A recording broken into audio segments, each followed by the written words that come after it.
Hey there, everyone. Listen, some things have been said about me recently on the internet. Jeff's a bully. Jeff was a bully, yes. I will agree there. And I'm going to respond.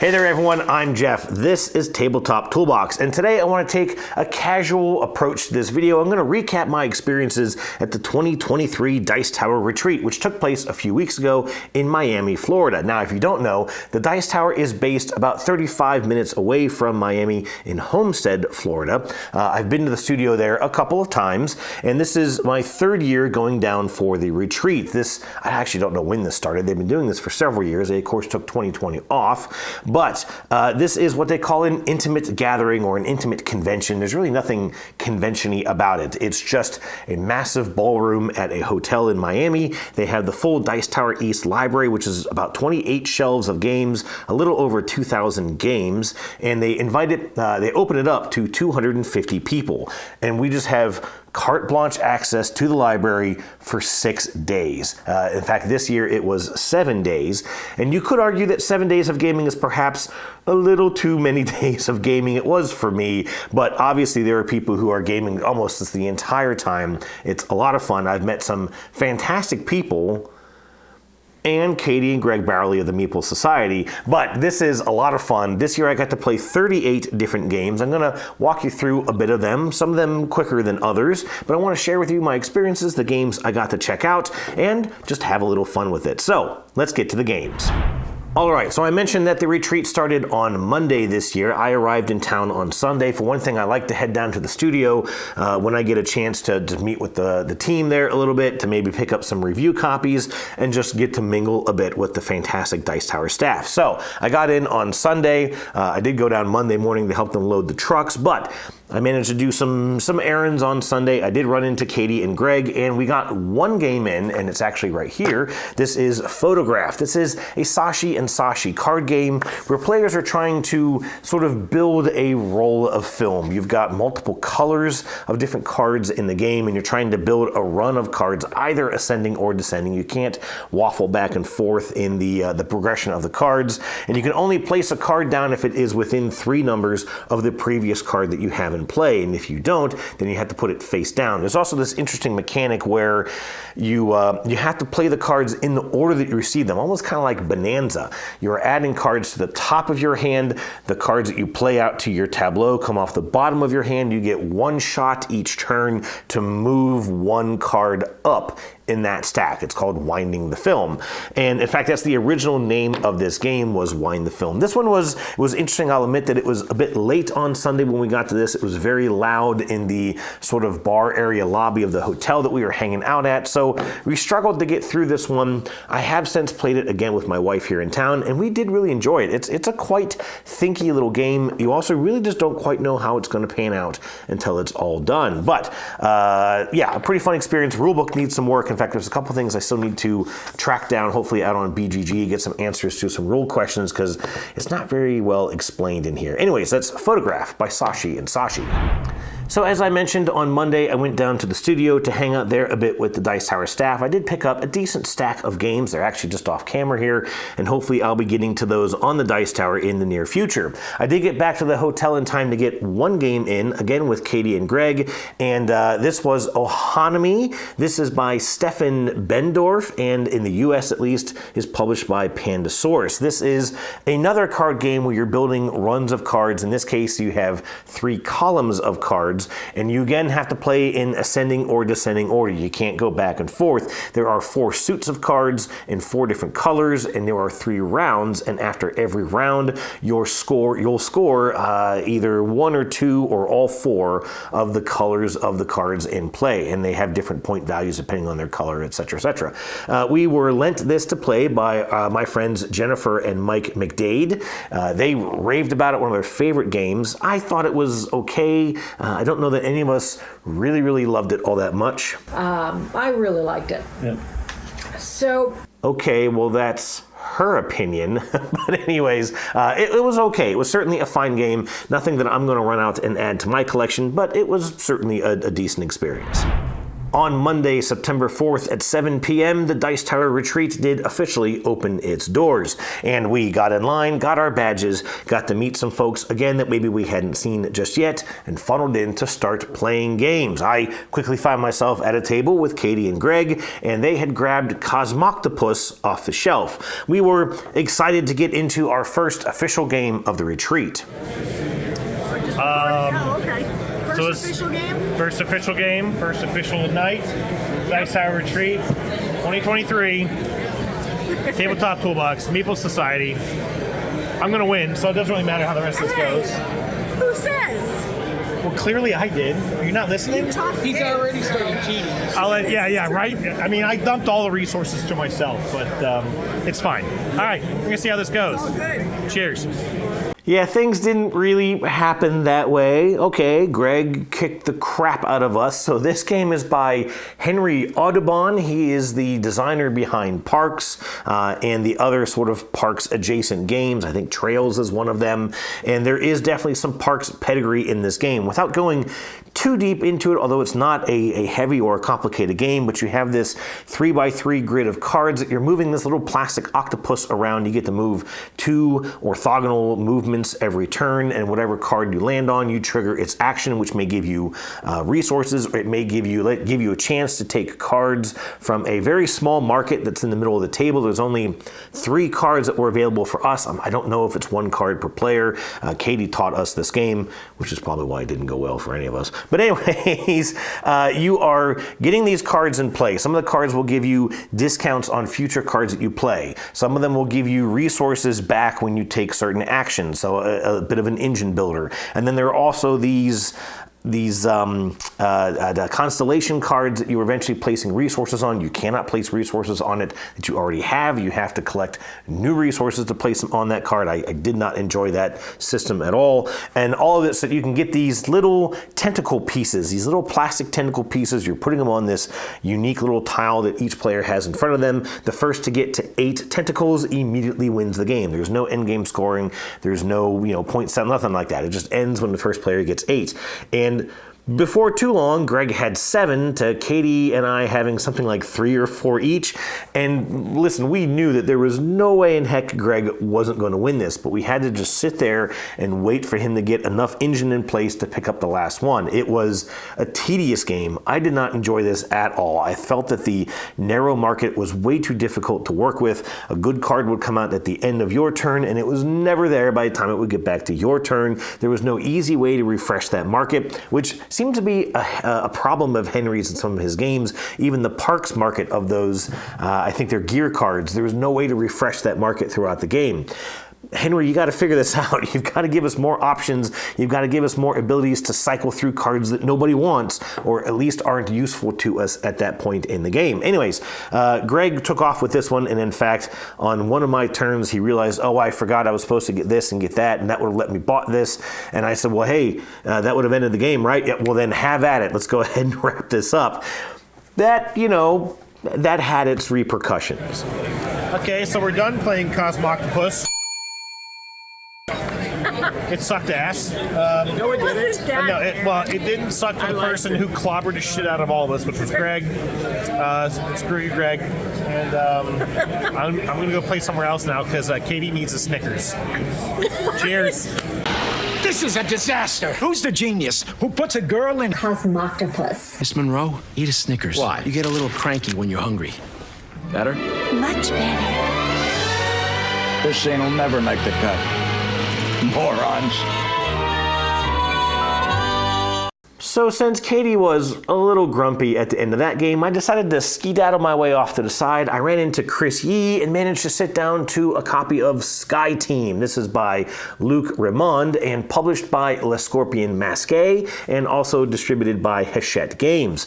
Sky Team is a two-player cooperative game where you're trying to land a commercial airliner at an airport. You are a pilot and co-pilot. It is a dice placement game where you're rolling dice in secret. You're not supposed to communicate with each each other, and then you have to put dice down on this board that kind of resembles the cockpit of an airplane. Now there are two particular actions on the main board. One is the tilt of the aircraft with ailerons, and the other one is the throttle of the aircraft, which determines how far the plane moves in that round as it's heading towards the airport, if it moves at all.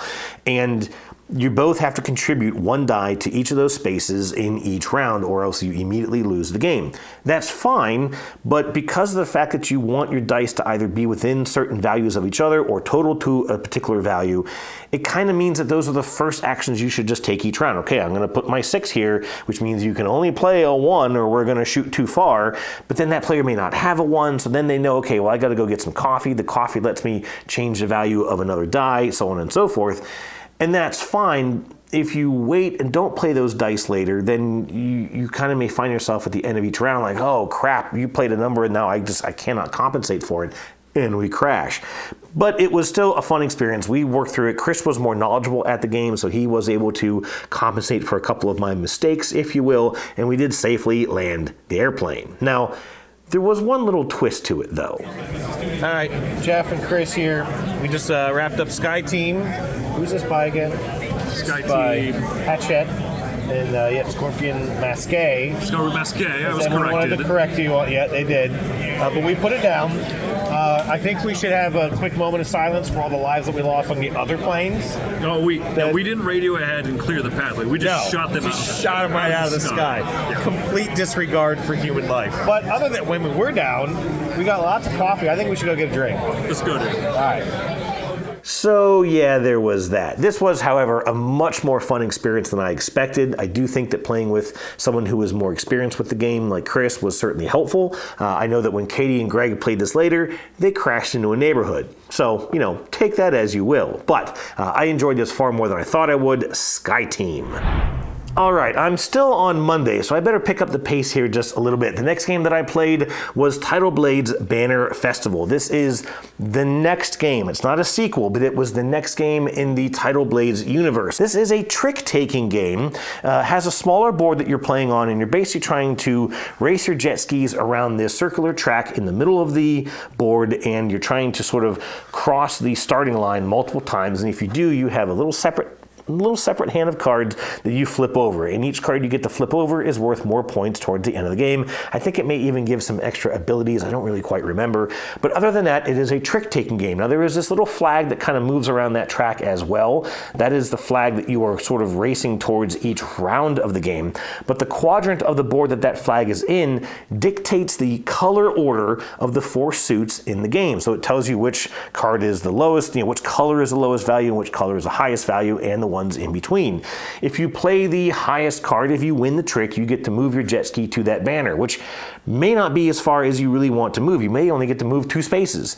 If you play the lowest trick, if you completely lose the trick, play the lowest card, then you get to trigger the effect of that card.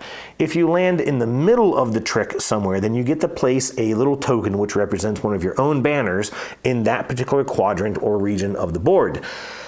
The thing is that the lowest card will often, the effect of that lowest card will often reflect or have to do with the banners that you have in play, which means in the beginning of each round, before you have any banners into play, you don't want to lose the trick because you'll basically get absolutely nothing. But you also have no idea where you're going to land. I mean, this game was so random in terms of playing tricks. It seems so just obtuse as far as what you want to try and do on a turn, if you have any real agency at all, because of course as that marker moves around, you have no idea what colors are going to be the colors that you're even going to be working with. It becomes just so awkward. I don't know, this game was okay. It was really difficult to figure out a strategy. I never really did figure out sort of the right way to do things. I don't remember where I placed in this one. It was okay. It looked real nice on the table. Not a very fun game. Nothing I'm looking forward to playing again or picking up. Tidal Blade's Banner Festival. For the last game of Monday, I reunited with Chris Yee and a newlywed couple at their first retreat from Texas, and we played Wandering Towers. This is by Capstone Games, designed by Michael Kiesling and Wolfgang Kramer. This is a very light, almost a kid weight game where you've got a number of wizards, I believe 4 little wizard meeples, and you're moving around this large circular track along with a bunch of stone castle towers, obviously just cardboard in the game, but they're able to move the towers around as well as the wizards. Now there is one tower that is actually sort of a cup, and you're trying to get your wizards into that cup. The first player to get all 4 of their wizards into the cup wins the game immediately. You've got, I believe, 3 or 4 cards on each of your turns. You play a card and it lets you move either the wizards or the towers, however you choose. Some of them have a predetermined distance of movement. Sometimes you roll a die, so on and so forth. You also, whenever you place a castle piece, even the final cup piece, on top of a wizard, then you get to fill a potion, which is almost kind of like you're juicing wizards. That was weird. But anyways, once you have a number of potions filled, you can spend them, which spends them permanently, to trigger a magical effect, which could let you make more movement. It could even let you, if you remember where one of your wizards are, you can pop him out from underneath a tower and put him on top. And if it is the cup tower, then you immediately get to place him into that cup. This was a fun game. It was a fun experience. The idea is that it's almost kind of like that Cups game, and that you don't quite remember where all of your guys are once they start getting covered and towers start moving. It gets a little confusing as to where your people were. And in fact, Chris and I got 3 of our wizards into the cup. We forgot where the 4th one was, and we kind of spent a couple turns trying to go fish and look for these last wizards. And on my second to last turn, I moved a tower. There was a stack of 2, and I was pretty certain that my guy was underneath the bottom tower. So I picked it up. Ha! Ah, dang it. Nope, nothing there. But in the process of picking up that tower exuberantly, I felt the pieces rattle inside, and I realized, oh, they're right here. And so on my next turn, I used a magic potion, popped my guy out from that tower, had just the right amount of movement, dropped him in the cup, and won the game. But it felt a little cheaty, if I'm honest, because I didn't mean to determine where they were by kind of moving that piece around, but obviously that's where they were. And in fact, Chris's guy was there as well. We had been trapped in that tower along all the way and didn't know. Anyways, it was a fun time. We had a lot of laughs. We were definitely joking around, and that was worth the experience. Not a game I think I'll pick up, but it was fun. Wandering Towers. All right, that brought Monday to a close. I got done there fairly early on Tuesday, maybe around 9:30, and started playing games. Now, I made myself a mission for this retreat, and that was that I wanted to try and meet some more people. I wanted to kind of branch out from some of the circles that I had already gotten myself into and just meet some new people. The one thing that the retreat does very well, I really love this system, is that they have 2 colors of flags, these big cloth flags on a wooden pole with a giant wooden meeple base, and they're yellow flags and green flags. A green flag on a table means, hey, we're looking for more players, and a yellow flag on a table means, hey, we could really use some help learning this game. And in fact, I made it a point from time to time to go and seek out flags, especially the yellow ones, because I really do enjoy getting to teach games. Anyways, I saw a green flag first thing Tuesday morning, and the game they were playing was Expeditions. This is the new sequel to Scythe by Stonemaier Games, and I thought, yep, absolutely want to check this one out. I'm not a big fan of Scythe. I think it's just too slow, too plodding of a game. I've heard some good things about Expeditions, and like most gamers, I want to try out some new stuff. So I sat down to the table where there was a nice couple there. The wife explained to me that her husband doesn't really play games very much. He's not a big gamer, and okay, fine. She didn't really explain that it was going to take more than twice the recommended time on the box. And so this 90-minute game of Expeditions took us 3 hours and 20 minutes because we kind of had to explain to her husband every turn how to play the game again. That was a little painful. I think what got me through it was the fact that I won the game. It was a good experience. I do like the new action selection method of the game. Instead of just getting to do one thing, if you know from the basic Scythe, you basically have 4 actions, maybe there's 5. I think you can upgrade to get a 5th one later.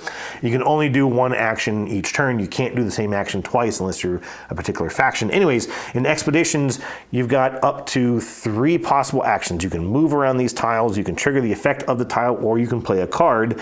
When you do a refresh action, you get to do all 3 of them, and then from there on, you always get to do 2. So you can can move and play a card. You can move and trigger the action of a tile. You can trigger the action of a tile and then move. And that kind of comboing can make things pretty interesting. It can still feel slow.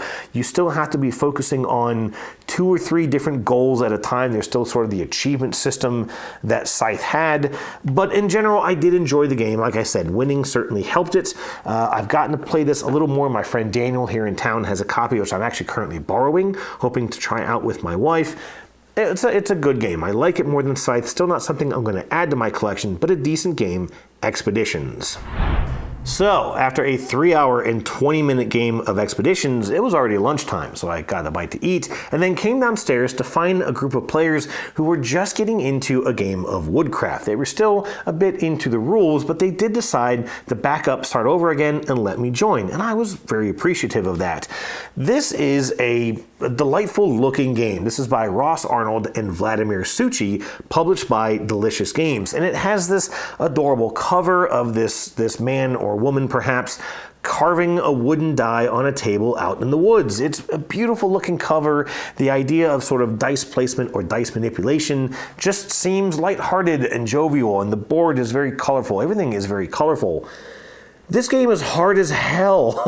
It's got a 3.85 in difficulty out on Board Game Geek, and I had no idea going into this that it would be this complex. Kyle, who was teaching the game, did a fantastic job of teaching the game, and I kind of thought I had an idea of what I was supposed to do, but it seemed like every turn I could not get anything done. You've got this sort of action selection wheel. You're taking a little tile from this wheel of actions, and it moves one space forward, but you can only pick it if there's a space for it to go to. That whole system right there was just weird. But then you've got a whole bunch of free actions that you can take, almost kind of like a Vital Lacerda game. It's sort of executive actions, right, where you can spend various things that you have on your board, like a saw or wood glue or something, to manipulate the values of dice. And what you're trying to do is complete contracts to produce various items made out of wood to obviously various customers. In fact, I think at one point I had a guitar or some other just really neat looking items. Again, the game is beautiful, but I struggled so hard to just understand this game. And there were a couple times when I sat there and it was my turn, and I was like, guys, I just have no idea what to do. There's no way that I can get this die. I need like a 6 of brown, and you can plant dice to grow them 2 numbers up to a higher value. And I thought, well, it's going to take me like 5 turns to be able to buy that die, plant it, let it grow, blah blah blah. And then Kyle would go, well, okay, but hang on. So if you use your saw and you cut a yellow die, then you sell the yellow die and you make a couple dollars, and you use those to buy this die, and then you do this magic thing or whatever, and you spin around and sing a song, you have a 6 brown right now, and you can fulfill that contract. How the hell did you do that? I couldn't. It was like I could not understand the game on the table, and he would see these convoluted pathways that got me to where I needed to be. I mean, it was incredible how he did it. I was literally in awe, but I also felt like a complete and total moron by the time that game was over. It was embarrassing, and I don't really know even how or why. I couldn't figure it out. But it's a game I kind of want to try again, but I feel like I would want to try this maybe 2-player, maybe even solo, just kind of very casual, stand back. Like, this game intimidates me now, which is so odd for how just light it looks, how pretty it looks. Really, really tough game. An interesting experience. I was pretty depressed walking away from it, if I'm honest, but maybe someday I'll try it again. Woodcraft by Vladimir Suchi. Okay, if you're keeping score, I have had a 3-hour, 20-minute game of Expeditions. I had a 2.5 hour game of Woodcraft, which absolutely just crushed my soul. I needed something different. I needed a reprieve. I needed a break. I needed a beer. And what I ended up doing was finding a table where a gentleman by the name of Brad, who I hadn't met before, was setting up Bamboo. This was a small little box by DeVere Games. Now, I don't know DeVere very well. I have Lacrimosa. That was the first time I'd even heard of DeVere. I also have 3 Ring Circus, and I really do like 3 Ring Circus. This was called Bamboo, small box, looked simple, cute, nice little art. I thought this could be fine. And I was with my friend Eric Johnson, who I met at the first retreat that I attended, and his girlfriend Caitlin, who this was her first time going to one of the retreats. And I sat down with these three, and we thought, oh, we're gonna have a nice, lighthearted, fun game of Bamboo. They said, hey, who's good at reading rule books? And Eric was like, oh, Jeff's really good at teaching games. And here comes a rule book. And 40 minutes later, I was still reading it. It's just, the rule book to this game was awful. It was terrible. And Brad had actually been reading up some of the game on BGG, and he was even telling me, oh, no, that's a typo. It says it on the post. That's a typo. It's supposed to say this. Oh, well, that's lovely. I mean, I'm glad he knew that. He saved us a lot of time. And 40-something minutes later, we finally started taking our first tepid actions. We did get the hang of it. In the game works. It's weird. It's this idea of sort of feng shui, right? You're trying to make contributions, whatever, to gods of a temple. Those let you trigger actions. There's only 4 actions in the game, and then of course the one page of the book says, well, go here, learn the actions, and you go here, learn the actions, and it says, okay, well, go here to learn like the rest of the actions. Oh my goodness. But there's only 4 actions in the game. You're trying to collect these tiles that will give you decorations in your house. And then you're also trying to get tiles that will score based on the arrangement of those decorations in your house. You also have to get food to feed your decorations, okay? So you actually need the number of tiles of decorations. There's not a single person depicted in this game, but these pieces of art represent your family, and you have to feed the art. Sort of Agricola style, and if you can't, I think you lose points or something like that. This game was just weird. Eric and I did kind of figure it out. He bested me by just a few points, and it was okay. Hey, we played it, check it off the list. Goodbye, Bamboo. Kind of glad this one was over. I'll come back to it here in a little bit, though. So if you're keeping score, I've had 3 games, all of which probably took longer than they should have. I was definitely just broken and beaten at this time. And that's when Katy came over and kind of rescued me and had me play Legendary Forests with her and JB and Greg. This is a very simple little kind of cutesy game. You've got these square tiles that you're placing out to build a forest. There are certain sort of intersection points when your tiles meet together, and then at some point you get to place little wooden sort of silhouette pieces onto a section of trees, of forest tops or whatever. I mean, it doesn't really look like a forest when you're done with this thing, but if you have a piece of wood on an area of color, then you will score that area. And if that area is complete, you'll score extra, right? And that's it. That's the whole game. This is by Toshiki Sato. It's published in the US by Asmodee from the looks of it. And it's just an unusual game. It's not even very new. It's about 6 years old. Came out in 2017. It's just something that no one there had seen before. They actually brought this. This was their own copy. It's not in the library. And I think because of that, people were just like, what is this? You know, no one seemed eager to borrow it after us, though. So anyways, that was Legendary Forests, a nice, cute little tile laying game.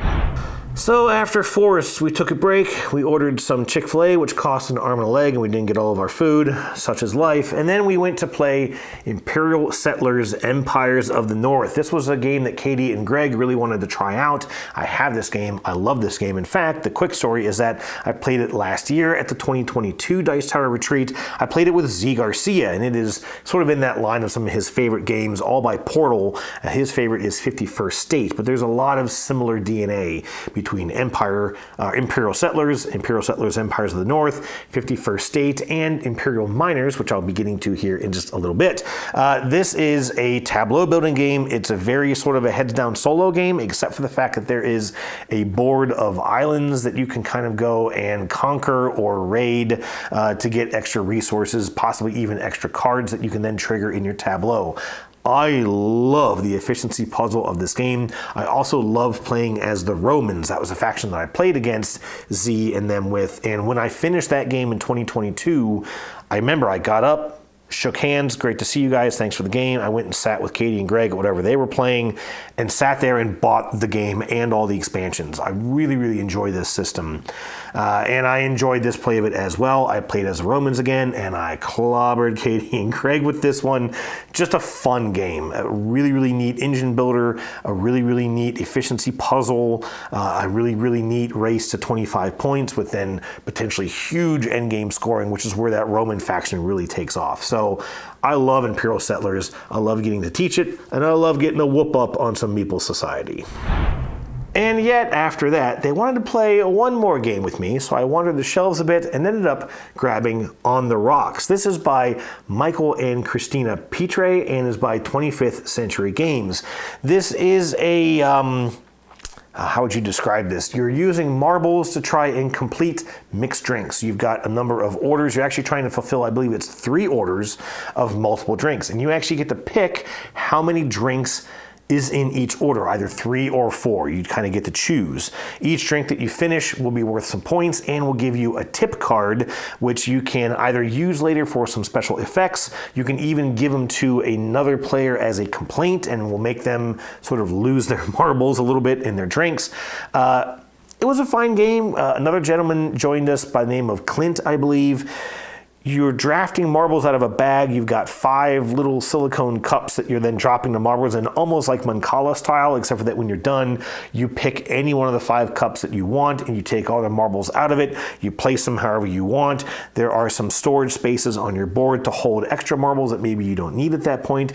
There are also gold marbles, which let you then exchange them for any 2 specific marbles out of the bag. But then there are also black marbles, which are spills, and they will force you to resolve a spill card. And that spill card may say that you have to get rid of a marble from a particular type of drink or get rid of a blue marble from any drink, for example. This game was fine. It did last way too long. It was a neat idea, but the other thing was that because you're placing these marbles out, it does tend to generate a little AP because, especially for Clint, he was kind of trying to make the cup that he wanted more valuable while trying to make the other cups less valuable, and it just takes too long. And we had the idea, which Greg started to play with, in which he would just take the handful of marbles and go chink, chink, chink, chink, chink, chink, chink, chink, chink, and then take one. I eventually kind of got into that, although what I sort of adopted a strategy of was just taking the most filled cup. And I would try and, okay, I really need a white and a green, so let me sure the white and the green goes in. I'm just going to take that cup. I don't really care what else is in it and just see what I can get done. Like I said, it was fine. It's a game that I would still consider getting if I could get it cheap. I don't think I would play it, though, at much more than 2 or 3 players because it just took too long. I mean, we played this for nearly 2 hours, this otherwise lightweight kind of a cutesy game. Anyways, that was On the Rocks by 25th Century Games. All right, Tuesday was a bit of a mixed bag. Surely Wednesday could only be better. About that. Okay, well, first of all, I ended up sitting down to a table to play Distilled. Now, I have Distilled. I've actually played it many times. I've even taught this and played it with my father, who hasn't really played a board game in like 20 years. And it's a fairly complex game. It really is. It seems simple on its surface, but there's a lot of things you got to compensate for and work with. And so I sat down with a couple people who wanted to learn it. They had the yellow flag up. I taught it, ended up joining to play, and really kind of got clobbered by it. I tried some new strategies that just did not work. This is a long game, and especially we had one player who really was just kind of struggling with some of the systems. We had to kind of reteach it a couple times, but we got through it. It was a long experience. I did not win it, but this was Distilled. After Distilled, I was already feeling a little bit of those Tuesday vibes, so I ended up grabbing Chris Yee, and he taught us Caesar's Empire. This is a game that he ranked, I think, a 10 out of 10. He loves the simplicity of this game. This is a game where you're representing Caesar and the Empire of Rome. You start in Rome, and you're building these paths out to various towns, which you're sort of conquering those towns. They will give you certain resources, and then there's a simple almost like a spreadsheet on your player board. The more of a resource you collect, the more points it's worth, but also the wider variety of resources that you collect, the more points that they're worth. And then there's also gold that you can collect, and each gold that you collect gives you simply exponentially more points. really, really simple. The one fun part of this was I played with Jason Matthews, who's a ton of fun. I also played with Travis Chance. He is with Simon, and I just get along with that guy so well. He's hilarious to chat with. And then, of course, Chris Yee made it a lot of fun. I got clobbered in this game. I was nowhere near winning it. It was a fun time, but I don't think that I would enjoy this with just a regular gaming group. I think it was the people that we played it with that made it a lot of fun. Definitely glad I got to check it out. Caesar's Empire.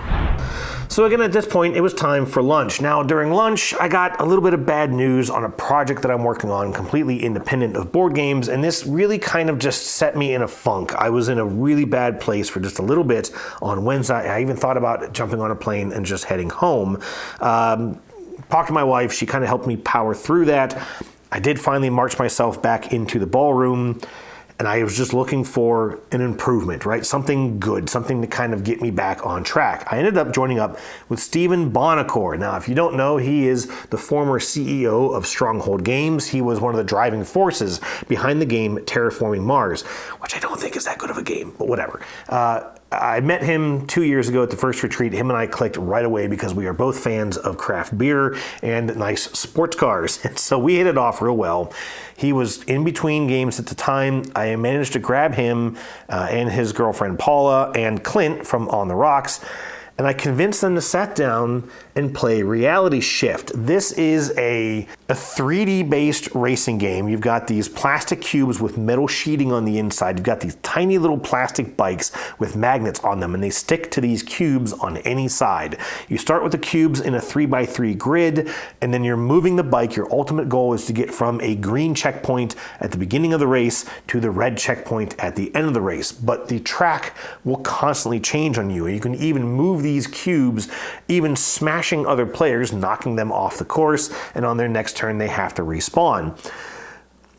It was a lot of fun. The first game we got through fairly quickly. I won it, and by then we had kind of all figured it out. Like, I have this game. I really enjoy this game. It's random chaos, but it's so quick that it doesn't really bother you when you get smashed or when someone else wins, because you've only been sitting there playing for maybe 15 or 20 minutes.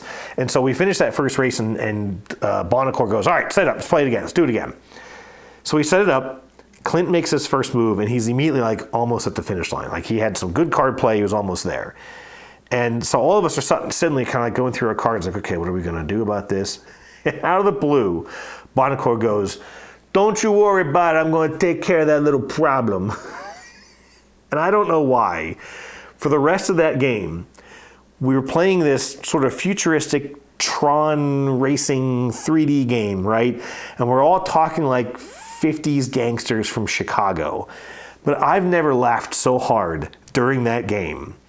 It was a ton of fun. It lifted my spirits. I think Bonacore won that game, if I remember.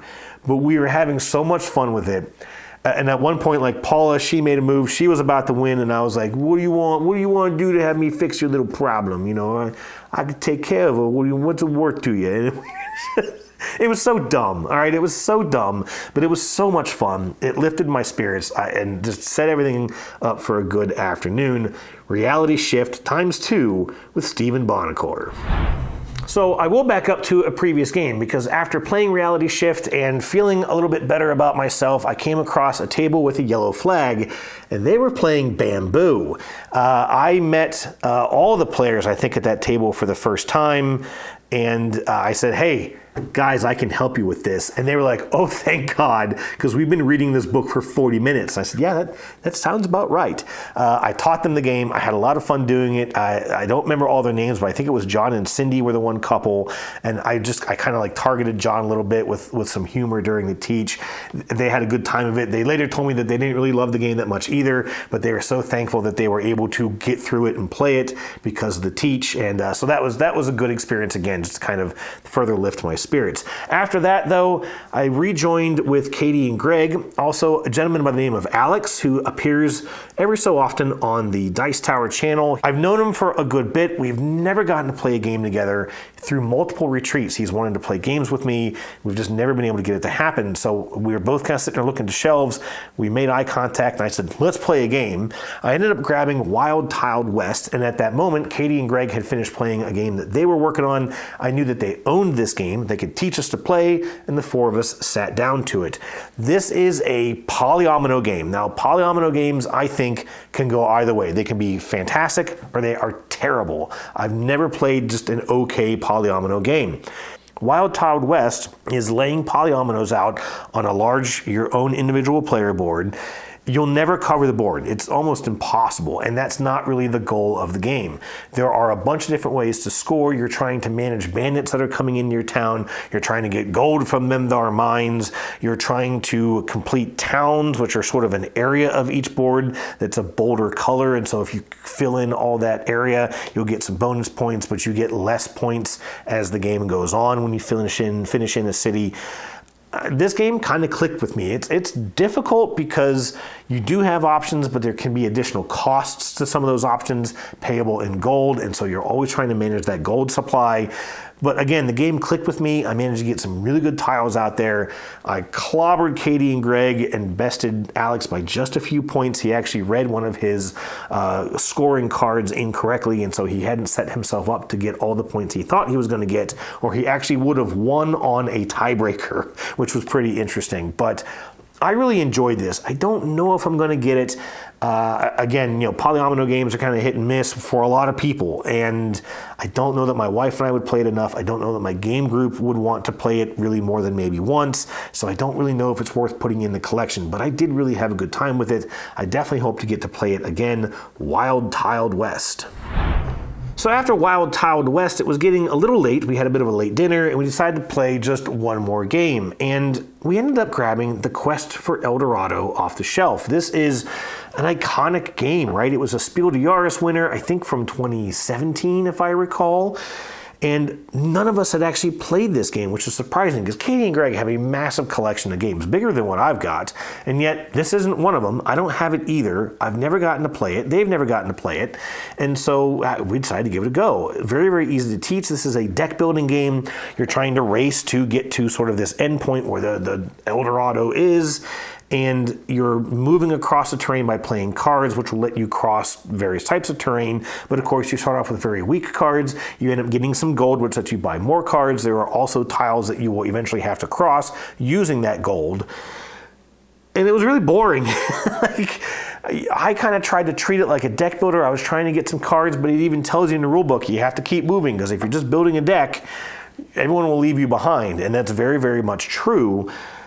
But I don't know, it seemed like for as few cards as especially Katy bought, man, she just whipped through that track. She seemed to always have the cards she needed, and she was always moving 3 or 4 or 5 spaces. And Greg and I just could not catch up at all. We didn't have a chance. But no one really loved it. It seemed like, as Greg put it, there are so many other deck builders that have come out since this game, and they all seem to now do it better than Quest for El Dorado does. I'm sure that back in its time, it was iconic. It was unique in its own way. And now there's more games like this. In fact, a number of deck builders are going to come up later in this video that I had a lot more fun with than Quest for El Dorado. So Wednesday did end up better than I thought it would. However, I definitely needed some good sleep and came down with a clear head on Thursday. The first game that I ended up playing, I joined up with Katy and Greg again to play Imperial Miners. I kind of teased that this game would be coming. This is the newest in that line from Portal Games. Again, Imperial Settlers, Empires of the North, 51st State, and then Imperial Miners. This is the lightest by far of the 4, and I took to the rulebook, kind of taught this as we went.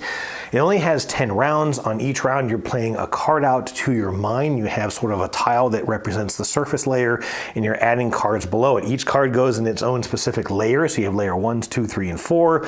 When you place a card, you then get to trigger any card. You get to trigger it, and then you get to take a path up to the surface, triggering any cards along the way. Only 1 card per layer. So you always have to have a card supported by 2 cards above it, I think at least, or maybe at least 1 card.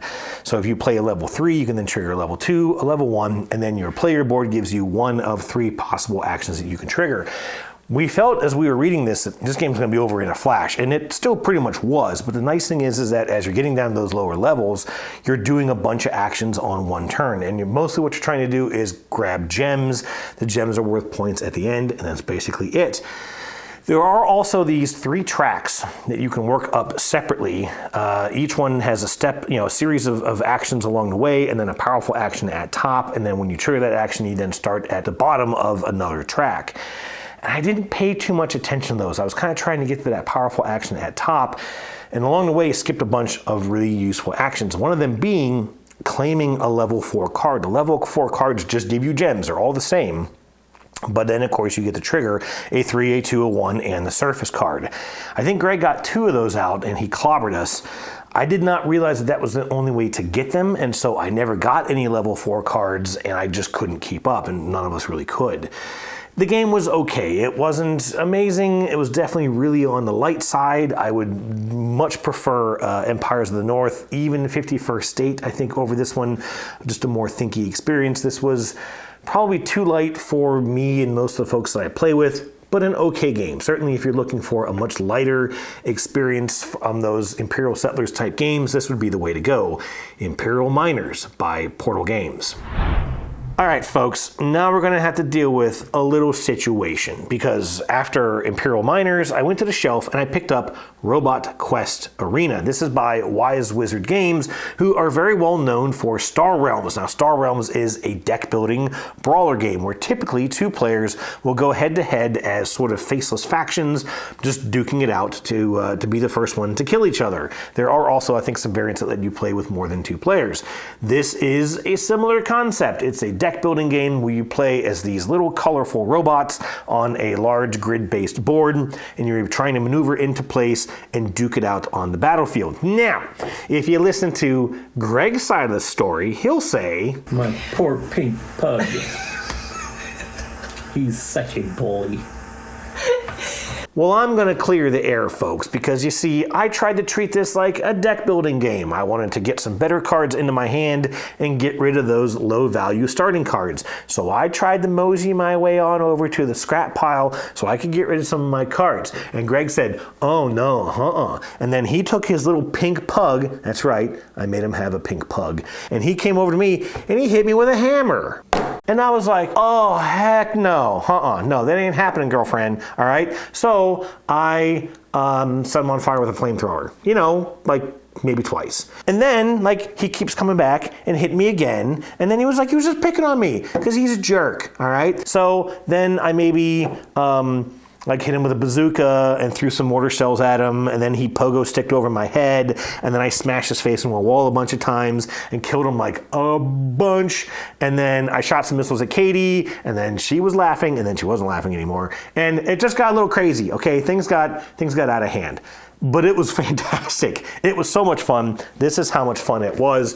I immediately went and got my own copy of this game. I've played it a couple times already with my family. My daughter has now found the love of a deck building game where she gets to beat the crap out of her parents. This game is a blast. And the thing that I really like about this is that you have a health track. Each robot has a little health track, and you actually cover that health track with cubes. There's a blue cube which represents your last health point, and then the rest are all red cubes. When a player damages you in any way, shape, or form, when you lose that health, they take those cubes as victory points. The reds are worth 1, the blue is worth 2. When you die, nothing happens to you. You don't lose your hand, you don't lose any upgrades, you simply remove your mech from the board, you refill your health bar on your next turn, you respawn at one of those spawn points on the board, and you are right back into the fight. All it is a race for points. The blue cubes come in a supply, so you start with so many blue cubes available, and when a person dies, they're taken from that supply, and when there are no more blue cubes left on the start of a player's turn who needs one, the game immediately ends. And as a take that game, once you get past that idea of, oh, I'm getting picked on, I'm getting ganged up on, you realize that it doesn't matter, and you just want to get back into the fight and kick some robot ass. It is a ton of fun. It is a raucous experience. We were laughing and cutting up and just having a great time, and I got a little bit of a revenge, I think, for Aladdin Dragons. That's right, buddy. That's what that was all about. Anyways, this is Robot Quest Arena by Wise Wizard Games. Loved it. Fantastic experience. So after that exuberant experience, which I did win, by the way, and I obviously had a ton of fun with it, we somehow were at dinner already in the timeline, or almost there, and so we played a game called Four Gardens. This is by Martin Dolezal and by Korea Board Games. I had seen this. I remember when this was kind of coming through, you know, when it was new on the market. Never got a chance to play it. Looked kind of interesting. I think Katy and Greg picked this one off the shelf, and we started playing it. And I think right away we all really didn't like it. You've got this big tower. It's definitely the gimmick of the game is this big tower that sits in front of you. Each row of the tower represents a different resource. I think it's grass, rock, water, and I can't remember what the fourth one is. And you're trying to turn this tower, and then the cards will let you trigger the resources of this tower from either the top down or the bottom up. But you can only hold 4, maybe up to 5 different resources at any given time. And a lot of times the spaces of that tower will give you 3 of one resource. And so you may really need a resource in the middle, but you're gonna fill up your supply before you get to it, and so you don't get any of them.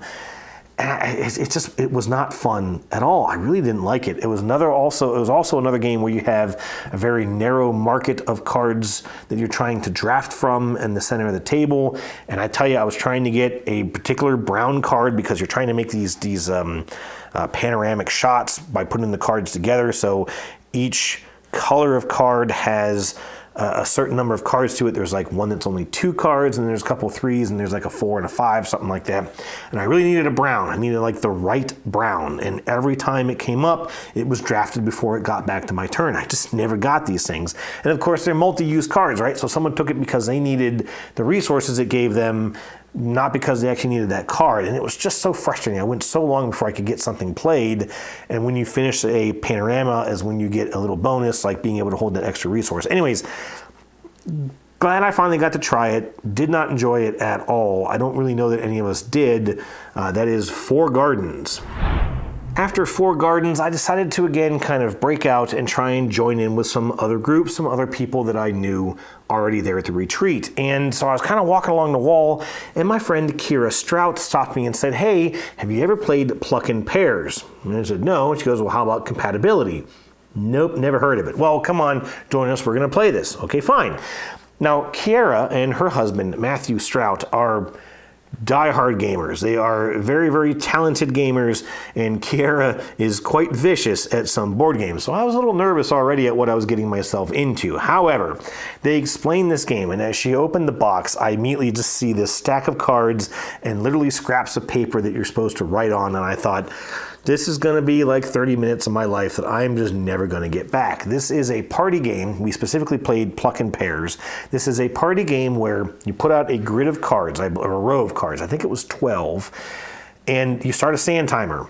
And everyone individually picks pairs of cards. So you're going to look at these cards and try and figure out 2 that go together, and however they may do so. So you may see a rocket ship and a sun, and you think, okay, those are like, space things. And so you'll put those 2 numbers together on your sheet. And you'll do that until you have all 6 or however many pairs. In fact, there's an odd number of cards, I remember now. So I think you have 6 pairs or maybe 5 pairs, and then you have 1 card that's a standout, and you kind of put it out as your unmatchable card.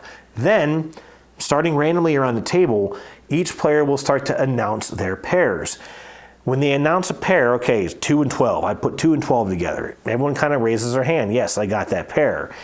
If everybody raises their hand, nobody gets any points. However, if at least someone didn't get it, then that player and every player who matched that pair will get a number of points equal to the number of players who put that pair together. Again, if everyone got it, nobody gets a point. If at least one player doesn't get it, then everyone gets the number of points equal to the number of players minus 1, if that makes sense.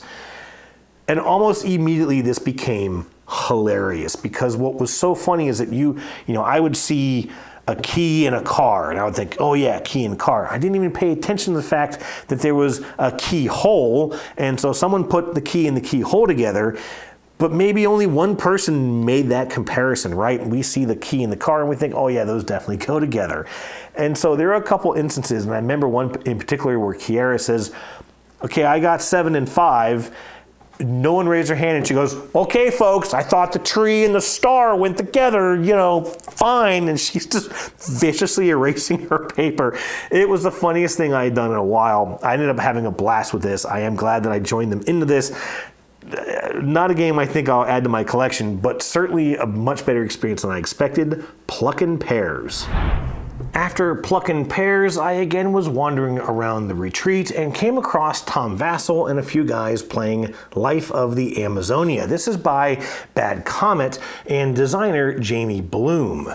Tom was telling me about how much he liked the game, and while we were chatting, Katy and Greg came over. Now they have this game. They've already done a video or two about it on their channel, and they sort of expressed interest in playing it. Tom and his group were just wrapping up, and the three of us decided to sit down and play, which was great for Tom and them because they didn't have to clean it up. So we sat down to play this. Katy taught it, even, leaving out some key rules, but that's fine. Totally fine. It's fine.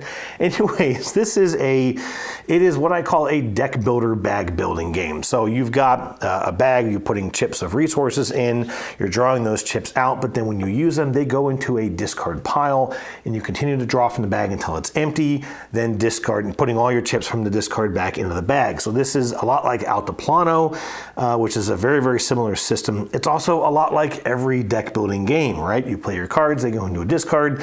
When your draw deck is empty, you shuffle the discard and start all over again. I really like this system better. I like knowing that I will see everything that's in my bag. I like knowing that things will continuously cycle through and that I will see each chip more than once. I'll always get to use those benefits that I'm working towards. The gameplay itself is very similar to Cascadia, but with some much more involved systems. So you've got tiles that you're placing in front of you. You have 8 different animals that you are selecting and playing into your Amazon rainforest, and each one has different scoring abilities based on a deck of cards that you're kind of shuffling and choosing from at the start of every game. So of course you start with the level A's, they're the easy ones, and you can upgrade to more difficult scoring systems as you play. Really, really like this system. I've always liked Cascadia for that regard. Again, we've got that bag building system from Altiplano, and I really enjoyed this game. You got these tracks that you're working up. You've got these insect cards that you can buy that give you some special abilities, one-time use.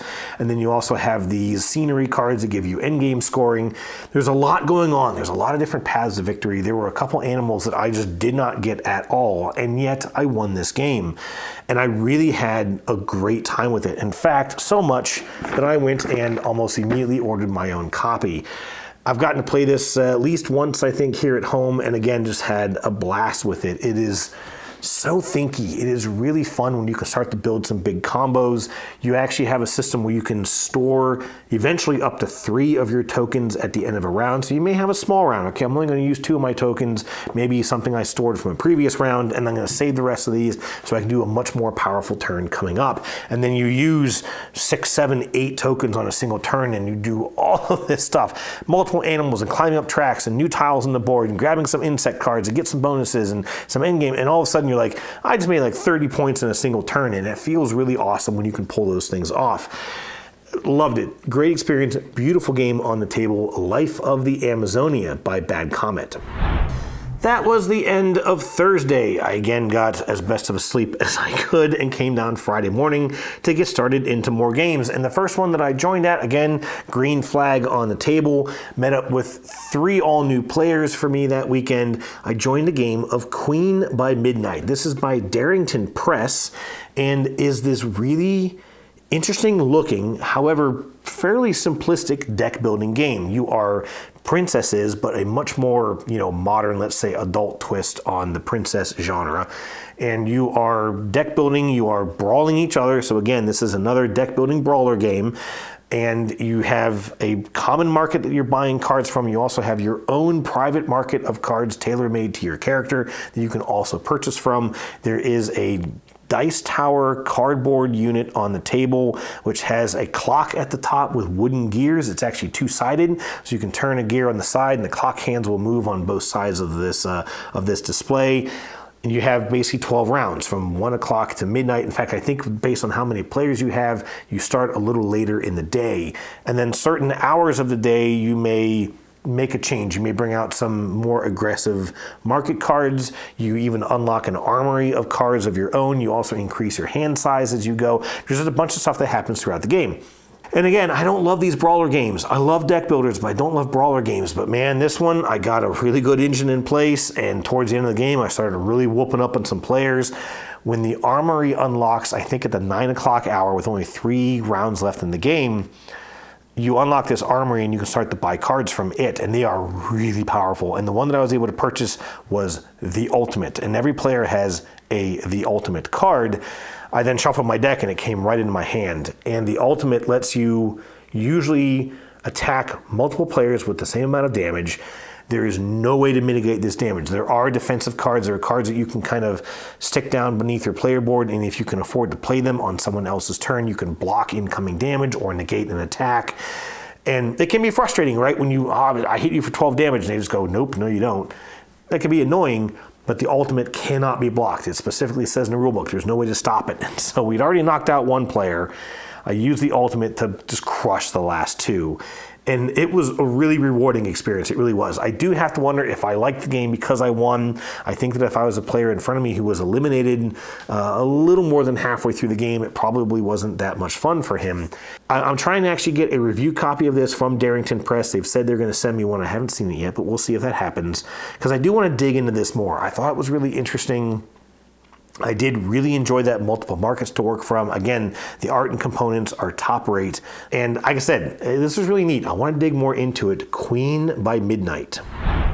All right, I'm going to try and pick up the pace a little bit as I get through Friday. I had a scheduled game session in the afternoon that I was trying to schedule myself around throughout the rest of the day. So I kind of was just sort of playing some stuff to try and get myself to that time slot. The next game that I played was Nova Luna. This is by Uwe Rosenberg. It is a very, very simple game where you're trying to collect tiles in front of you. Each tile has certain requirements, which will basically say that tile wants to have a path connecting it to tiles of other colors. So you may have a yellow tile that wants to have 3 blues next to it. And as long as you have 3 blues either touching it or connected in a path from it all together, then you would satisfy the requirements of that tile, and you put a little token on it. The first player to get all their tokens out would win the game. To take the tiles, though, you're moving around this sort of nighttime, daytime, sort of a dial, whatever, and each spot that you land on has a time sort of assigned to them. So when you take that tile, say, okay, I'm going to go here and take a 3, but then I move some number of spaces around the board, and whoever is in back gets to go first.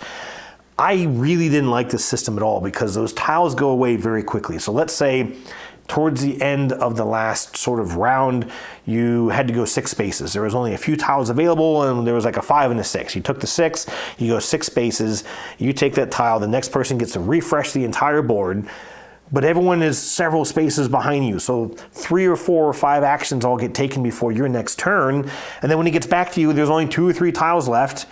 And again, there are more 5s and 6s, and so you have to go 6 more spaces. You get 1 tile. Everyone else got 2 or 3 tiles, and then you have to wait a whole nother round to get to go again. I really hate these systems. I really wish these would just go away. I don't like this idea of I only have a couple of actions or options, and either one's going to make me sit for a long time before I get to go again. I just don't enjoy these at all. So I was really glad when Nova Luna was over. After Nova Luna, I went hunting for flags, and I found a group of people with a yellow and a green flag for the game of Heat Pedal to the Metal. This game is extremely popular out right now from Days of Wonder. I do think it is quite overhyped, but it is a fine racing game. Nothing wrong with it, just not the second coming of board games like everyone seems to treat it. Anyways, I know the game very well. I taught it to the 3 people that I was with, and we got into a race together, and I kind of clobbered everybody pretty well. The big thing here, though, is that to play Heat, you have to take some risk. You have to take some chances. You have to be willing to put some of those Heat cards into your discard pile. Of course, the Heat cards can't be played, so they kind of gum up your deck, and sometimes you have to take some very slow movement actions to be able to get those cards back out of your hand and back into your player board, which is basically like the engine of your car. In this game, because I understand that, I'm willing to take some of those chances. In fact, I even had a spin out very early in the game. But everyone else I was playing with, no, I'll stay back. I don't want to take any heat. No, I don't want to take any heat. I crossed the finish line with no heat left on my block. All the cards were in my deck, but I was able to get enough things going. I crossed the finish line well in front of everyone else. So that was a fun experience, but I wonder if they didn't enjoy it as much because they weren't willing to take some of that risk. Anyways, that's how it goes with Heat Pedal to the Metal.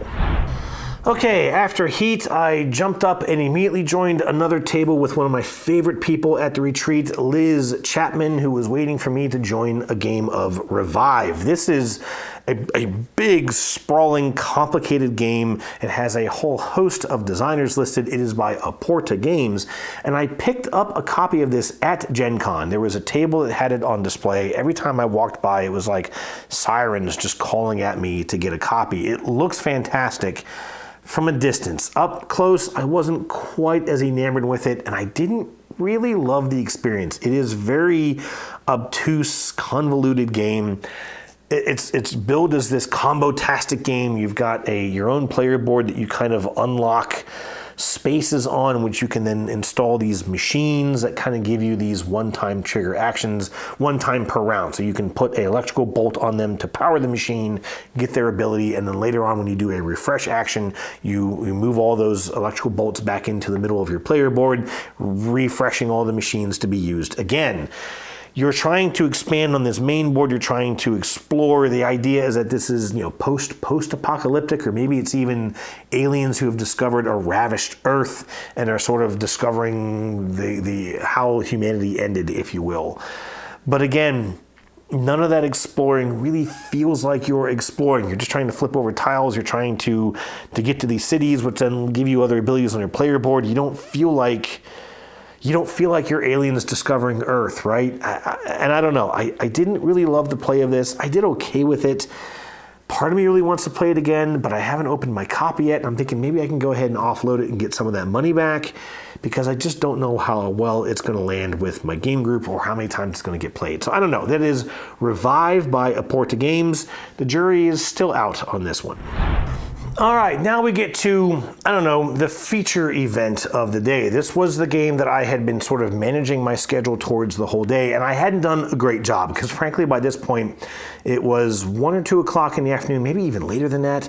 I hadn't had any lunch. I was quite hungry, and I hadn't got a chance to set this game up. I had actually put this up. They have just a big sheet of paper at the entrance to the ballroom, and you could sort of list, hey, I want to play this game at this time. You could put little lines for people to sign up, and I had done that and gotten a full load of folks to play Transformers, the deck building game. This is by Renegade Games, and this is specifically the War on Cybertron version of the game. There have been 3 standalone base copies of this game, sort of like standalone expansions, whatever you want to call them. There have also been 3 add-on expansions for this game, and so I've got a ton of content for this over on my other wall. I've been wanting to review this out on the Dice Tower, but every time I turn around, there's another, version of it coming out, and I wanted to try and keep it updated with all this new content. Understand, the base game for this came out at Gen Con in 2022, so in 1 year, we've had 3 base copies and 3 expansions for this game. And I wanted to try out this new War for Cybertron, War on Cybertron, because it adds some new ideas. So the first 2 games, you had the Transformers, the deck building game, which is all Autobots. Then you had Arising Darkness, which was another base game, but all Decepticons. This is the first one that merges the 2. So you have good guys and bad guys in the same box. It adds these polity sites that you can compete over. It adds ruin cards that you're kind of placing out whenever there's a fight between the 2 factions. If a robot gets destroyed, you put a ruin card in place. You've got these missions that you're trying to work on the side, and you can play this team versus team, which you could if you combine the first 2 base games, but with this, it's all in one package. So you can do a team versus team, which is what we did.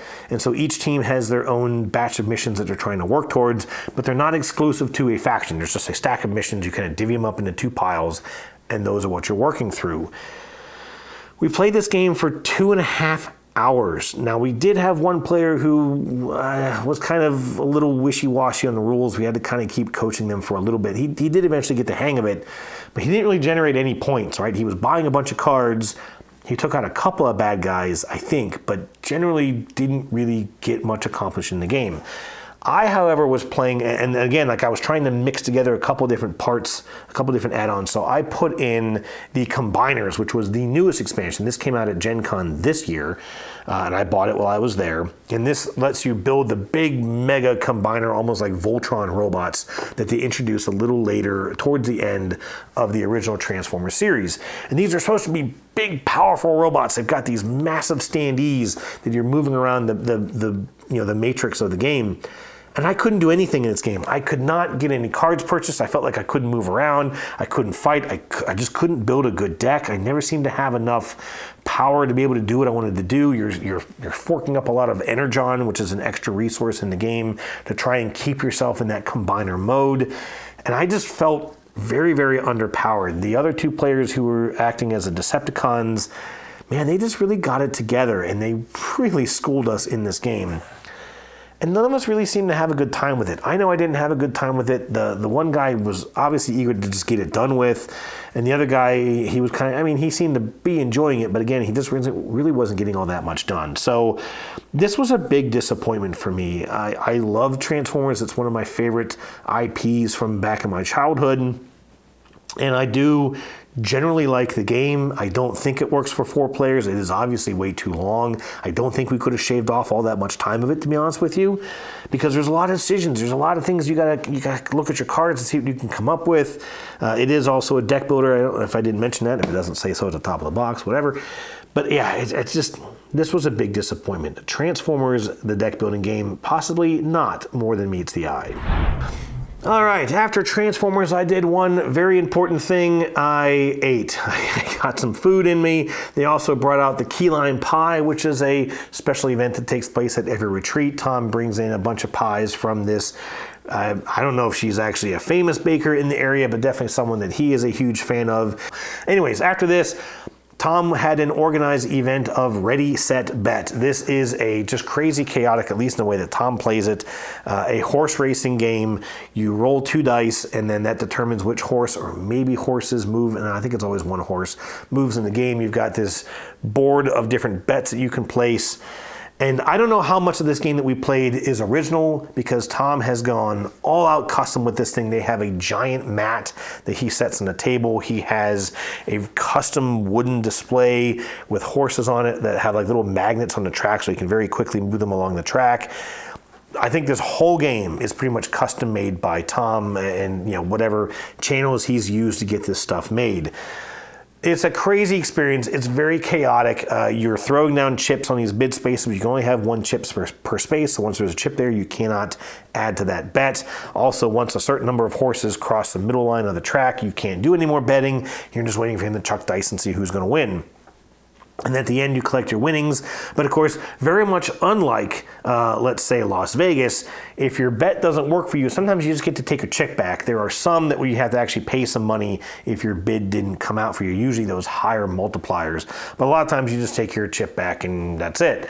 You don't have to actually pay anything back to the bank. Highly, highly authentic. But anyways, this was a lot of fun. This was a huge game last year at the retreat. I think Tom played this like 15 times, no joke.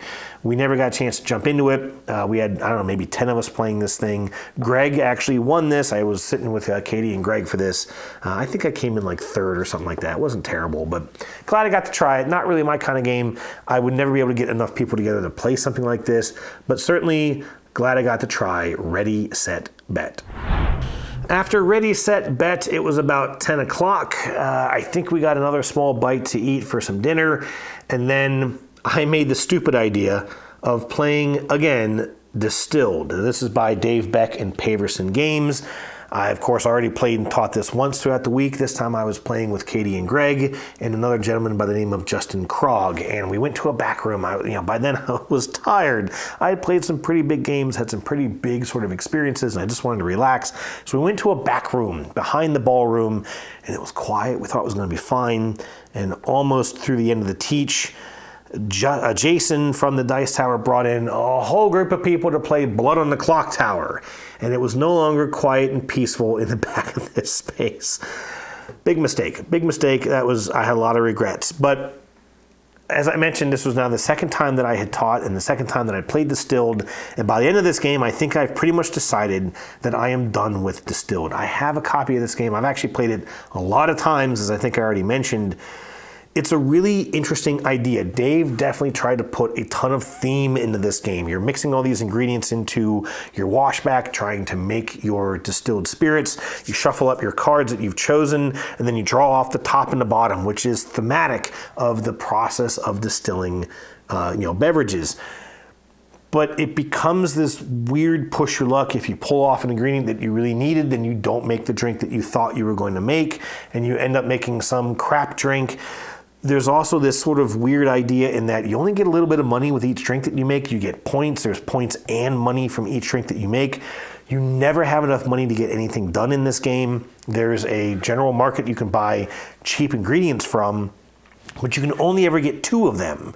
You can't buy anything else. If you want other ingredients from the main market, they're much more expensive. And so the economy of this game is just ultra tight to the point of being frustrating. It is just difficult to sit there and think, well, gosh, I really just need like one more grain card, but I really don't want to get a barrel so that I can make, this aged spirit.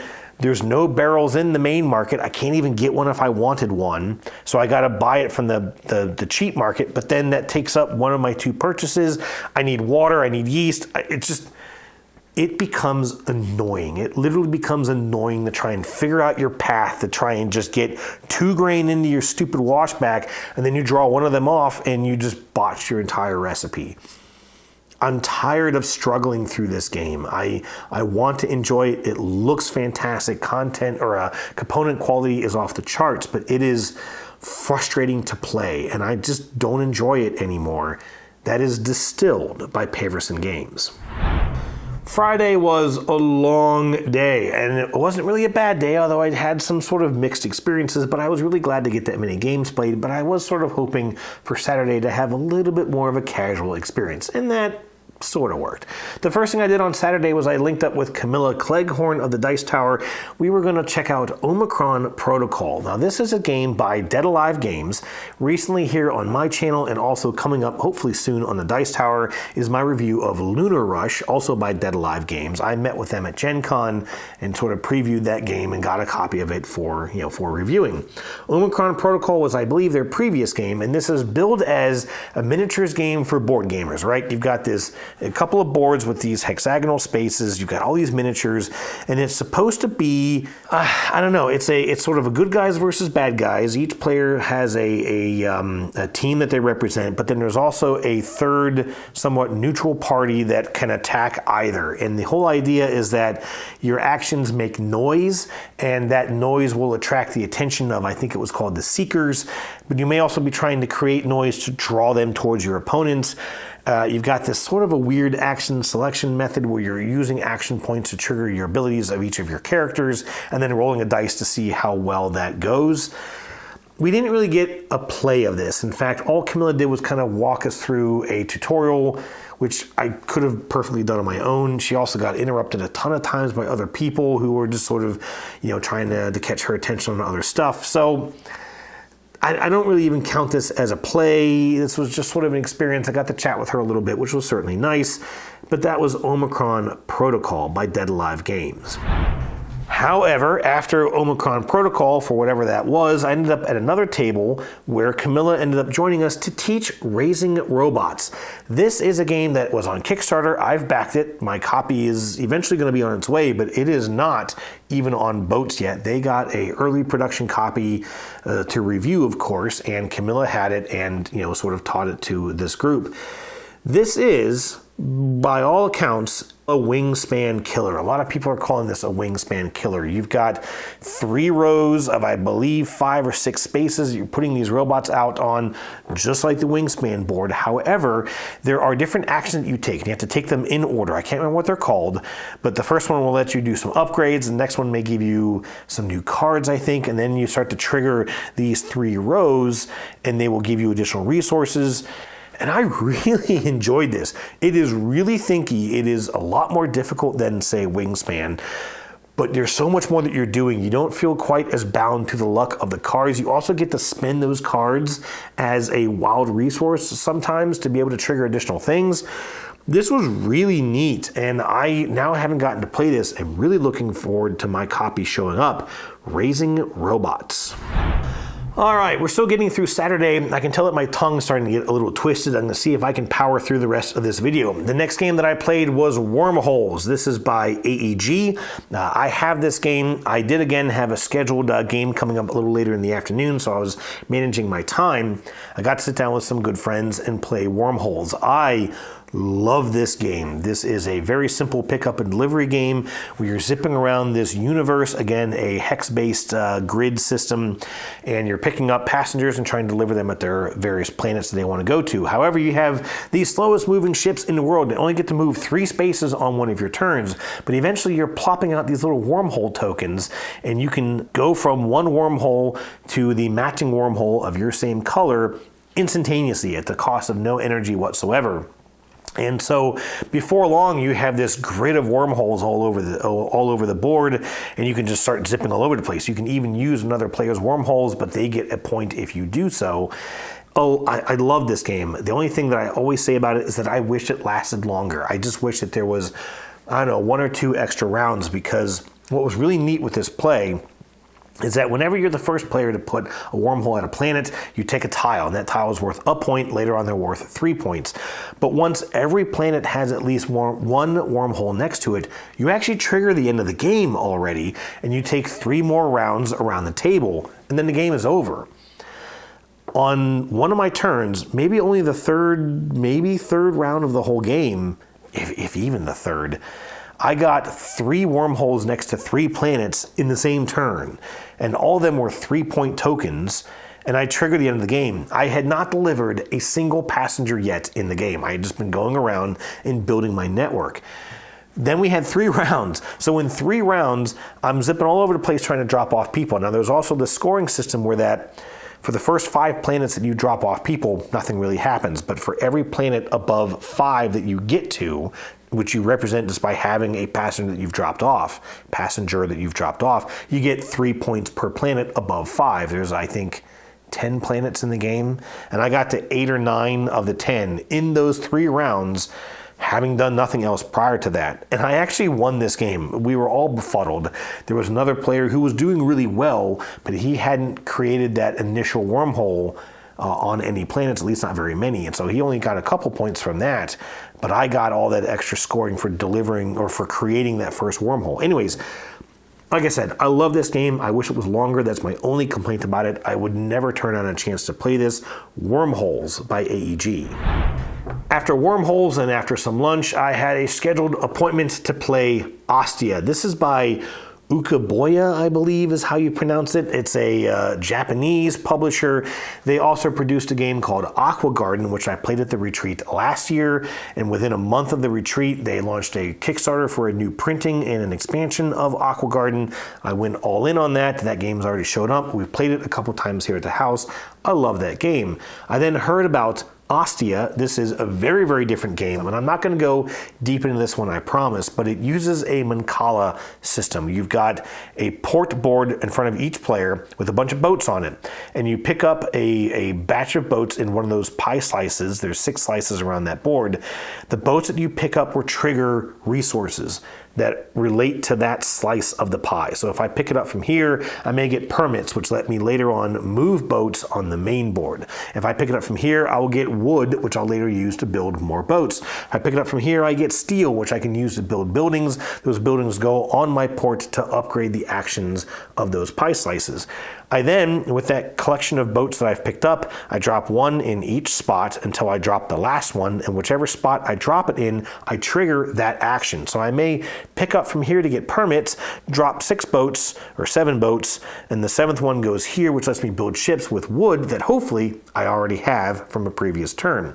Obviously, the best thing you can do is pick up 6 boats, go 1, 2, 3, 4, 5, 6, and I've picked up here to get resources that then I immediately get to use in that same turn. That's a great way to go, but you can't always make that happen.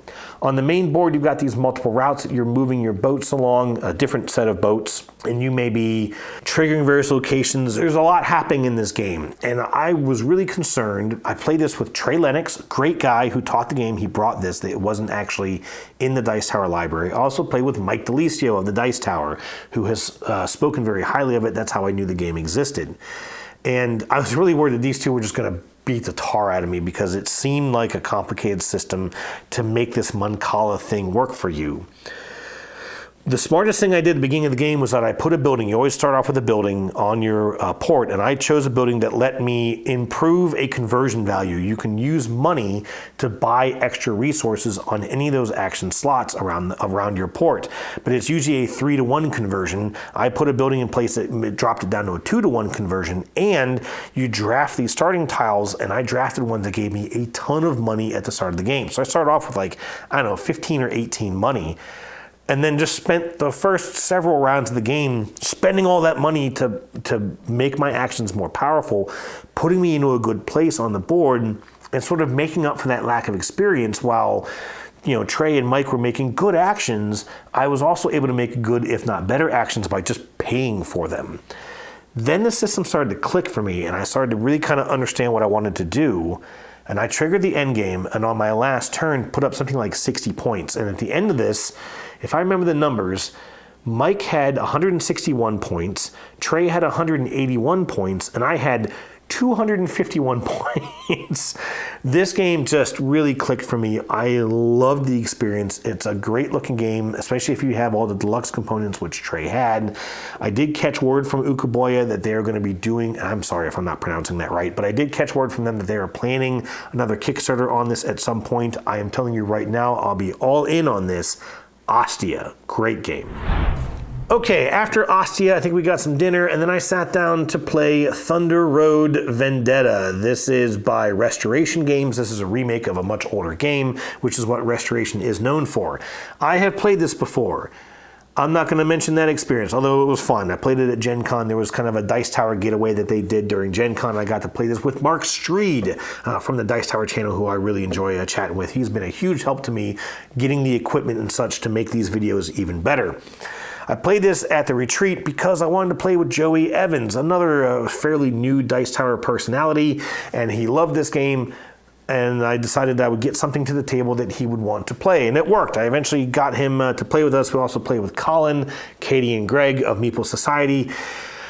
And I really don't like this game. This was another bad playthrough of the game. This is what I kind of call heavy-duty Candyland. Okay, you've got these rows of spaces that you're moving across. It's kind of a 2D scrolling game. You have these cars. Now, I picked a unique faction that had 5 motorcycles versus everyone else who gets 3 cars of different sizes. My bikes were smaller than any of those vehicles, so I was constantly getting ping-ponged around. I obviously didn't make some great choices. I kind of put myself on the edge of the board a couple times, which made it very easy to boot me off the track and just knock out my bikes. But look, this game is so take that. It is so random. And especially, you just don't feel like you have a lot of opportunities because you may have a 6, which, okay, I get to move 6 spaces, but you can only actually move 3 before you jump on top of another vehicle, and then your movement ends, and you just start getting ping-ponged around by rolling all these dice. It takes forever to resolve some of these actions, and I just don't care for this game. It is definitely a game that improves if you're playing with some really good friends, if you can just have a lot of laughs over it, if you just don't care about how the game goes. But it takes a little bit too long for that experience. It takes too long for the randomness to kind of play out. And listen, I don't like this game. I think it's way overhyped. It's great production value. Again, it is player-based, not game-based. So anyways, that was Thunder Road Vendetta by Restoration Games. Thunder Road ended another long day for me. That was the end of my Saturday. Sunday was the last day of the retreat, and honestly, by then, I was quite ready to get home. I came downstairs. I was surprised to see Katy and Greg already playing a game. I had been down before them each day that week. There was one game that I had kept seeing on the table, and every time you walked by it, again, the production value caught your attention, especially because it was a game inside the box. You literally put the bottom of the box on the table. This is Siege of Runedar by Reiner Knizia. It is a deck building multiplayer cooperative game, a sort of a unique idea, a unique mixing of styles for a Reiner Knizia game. And again, you take the cover off of this, you set up a couple components, and the bottom of the box is your castle. It has a spot in the middle for your gold nuggets, and then it has a couple spaces around it, walls and towers on the corner. It is, like I said, it's a deck builder, but in order to get new cards, you have to first put resources on them. Now, Mike DeListo kind of helped teach this game. I had started to get through the rule book. He kind of came over and helped us capture some of the other points of the game. But he did give us some really good advice, and that is that you should try to focus each player on a particular aspect of the game. You should have a fighting character, you should have a harvesting character that helps get the resources, and you should have a character that helps clear the rubble, which lets you eventually dig a tunnel. Once the tunnel is cleared and the last of the goblins that are in that tunnel have been dealt with, players get to escape through the tunnel with all their gold and win the game. Of course, if you run out of gold, the game is over. If you get through the last of the orc cards, the game is over. If there are no more orcs to put on the castle, the game is over. It's one of those games where there are 15 different loss conditions and only one victory condition. Yay. However, we took that advice to heart, and Greg was kind of a fighter. Katy was a mining character. You know, she was able to keep collecting up the resources, and I was doing a lot of clearing rubble and pelting away enemies at the same time. And the system worked for us. I think we only lost maybe 4 gold in the whole game. There's also these tiles that you can spend the gold on to do these very powerful one-time actions that kind of nuke away a bunch of the bad guys, or just kind of jump you ahead in an aspect of the game. And we actually had a lot of fun with this. I was quite relieved when we won this. We did not think it was going to go well. It looked like a game that had a lot of ways to really push you down. And so we were surprised at how well that we did with it. We did play on the easiest difficulty, but it was a lot of fun. Siege of Runedar. The next game I'm going to talk about, I may go on a little too long about, and I'll apologize right now for it. But we all know Roy Canaday. He is one of the lead editors there at the Dice Tower. He is also the designer of a game called Last Light. This is published by Gray Fox Games. It was a GameFound crowdfunding project. However, he is working on another game. I think he has certainly been bit by the game designer bug. This was The Dice Tower, the Dice Game. He is working on an idea of what he calls My Job, the board game, and you are basically playing as the Dice Tower. It is a dice placement game, which is definitely not one of my favorite systems of play, but each one of your dice represents a character in the entourage of the Dice Tower. You start off with a D6 die representing one of the sort of core characters, and then you're getting more dice throughout the game.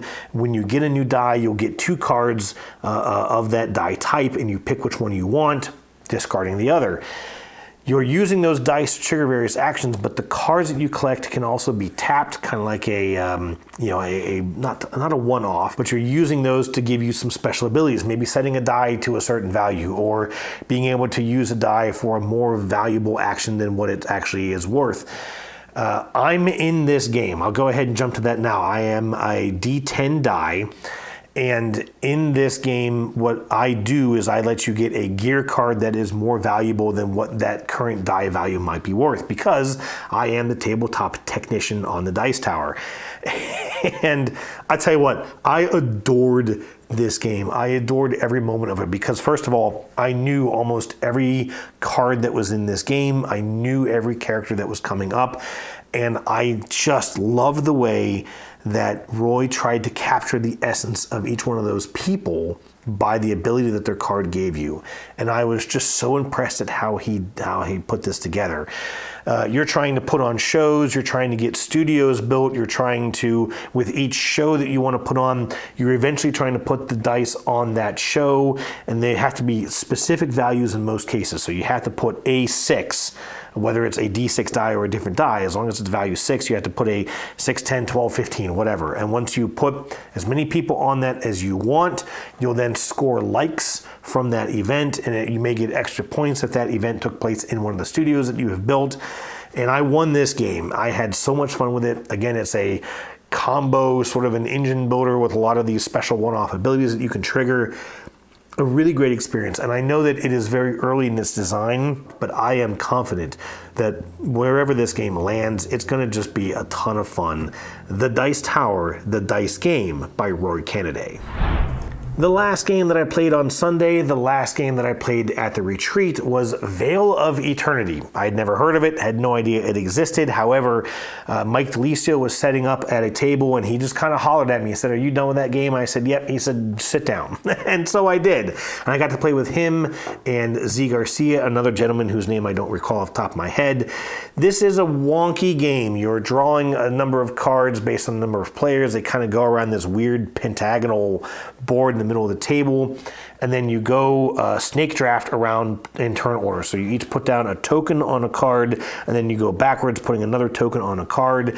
And with the cards that you have claimed, then on your turn, you can either sell the card for money, you can put the card in your hand basically for free, or you can get the card played out, which may cost you money. I even don't quite remember how the money worked in it. The weird thing with this game is that just playing cards might give you points, it might not give you points. Every card does very different things. I had a couple cards that actually let me destroy other players' cards for points, which I had to use because at one point I was so far behind in the scoring that I just kind of had to catch up. Mike and Z didn't seem to really like that card destruction, sort of take that aspect of the game, and I certainly agree. I mean, take that is not always a lot of fun for folks, but I had to do something to get cards in play to get some points going. But then what was really interesting was that I had a couple of cards I got very early in the game that were obviously made to score later in the game. So I had one particular card that said I basically just got 2 points for every card that I had in front of me. However, you can only have a card in front of you for each for like the current round. It doesn't even make any sense. At round 1, you can have 1 card. Round 2, you can have 2 cards. 3, 4, 5, so on and so forth. And I think there's only 9 or 10 rounds in the whole game, if I remember. And so you play until the last round, or until someone crosses 60 points, in which case you finish out that round and the game is over. So I was kind of waiting until maybe round 8, 9, 10, whichever was one of the last ones, and trying to get that many cards in front of you. Again, things may make you destroy cards, you may be forced to lose cards, so on and so forth, but I wanted to try and get as many cards in play as I could to then play that card and score a ton of points. And man, I really just got it put together. I eventually got a ton of cards in front of me. The take that cards, as they kind of came out, people were basically just trying to get rid of them. They didn't want me to have them. They thought that I was playing the take that engine, which I really wasn't. I just needed to get the points. And I did claim one at some point, but I just sold it for the money. I was like, hey, I'm not trying to play the jerk here. I'm just trying to be relevant in the scoring of this game. I ended up winning it by crossing 60 points, and no one could catch up to me and ended the game. It was neat. I was glad I got to try this. Not something I think I would grab. There were certainly some elements of it that people didn't like. I actually saw that today. The review of it came out. I haven't gotten to watch it yet, so I'm curious to see what other folks there at the studio thought of this game, Vale of Eternity. That's it. That was the Dice Tower Retreat. That was the 37 or 38 games that I got to play through, some of them twice, some of them multiple times, etc. I'm already signed up for the retreat in 24. I already can't wait to go. Next year it's going to be a little shorter. I think it's only a Wednesday through Sunday, and I think that will be the sweet spot for gaming for me. It's also in Orlando next year. Maybe going to see if we can coincide some sort of a Disney visit with this trip, bringing my wife and daughter down. We'll see. But anyways, as always, a huge shout out for the Dice Tower for putting on a spectacular event. A lot of fun. Also a shout out to Katy and Greg. We definitely went at it with each other in this experience, but I did have a lot of fun. Glad we got to play some stuff together, and I'll see you next year for sure. Anyways, that's it for me, folks. Again, I'm Jeff. This is Tabletop Toolbox. Thanks for checking out this video. Maybe I'll see you at a retreat someday. And until then, cheers.